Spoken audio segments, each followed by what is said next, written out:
আসসালামু আলাইকুম ভিউয়ার্স, আশা করি সবাই ভালো আছেন। দেখেন আমার আব্বু অনেক সুন্দর একটা ইউটিউব দেখে রান্না করার জন্য চুলা বানাইছে।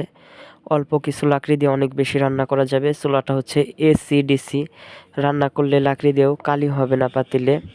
তো হচ্ছে যে ওখানে ফ্যান লাগানো হয়েছে, আর এই খেতে যে বিষ দেয় ড্রাম, এই ড্রামের ব্যাটারি দিয়ে আমরা আপাতত এই ফ্যানটাকে চালাইতাছি। এক্সট্রা কোনো ব্যাটারি নাই, এজন্য মানে প্রাথমিকভাবে পরীক্ষা করার পরীক্ষামূলকভাবে আর কি এটাকে জ্বালানো হয়েছে। বেশ ভালোই জ্বলতাছে। পরে কড়াইতে তরকারিও রান্না করা হইতাছে আর কি। দেখেন অনেক এইখানে ফ্যান ঘুরতাছে, ফ্যান ওই অল্প কিছু লাকড়ি দিয়ে আগুন ধরায় দেওয়া হয়েছে, ওখানে বাতাস দিচ্ছে আর আগুনের তীব্রতাটা অনেক বেশি হইতাছে। তো চুলাটা ইউটিউব দেখে আমার আব্বু ইঞ্জিনিয়ারিং করে বানাইছে। কেমন হয়েছে কমেন্টে জানাবেন। এই চুলাটার মাঝখানে শিক দেওয়া হয়েছে, এই শিকের উপরে অল্প কিছু লাকড়ি দিয়ে, এবং যে লাকড়িটা ছাই হয় পুড়ে, এই যে এখান দিয়ে একটা মানে প্রসেস করা হয়েছে, এই জায়গা দিয়ে নিচে পড়ে ছাই, এরপরে এই জায়গা থেকে বের করা হয়।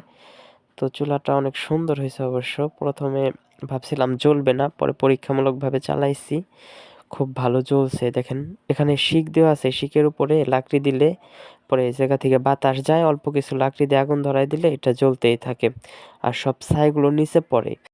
যখন ওই শিকের নিচে ছাই দিয়ে পুরোটা ভরে যাবে, তখন এই যে এটা খুলে এই পাশ দিয়ে ছাইগুলো বের করা যাবে।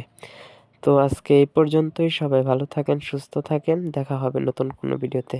আসসালামু আলাইকুম, আল্লাহ হাফেজ।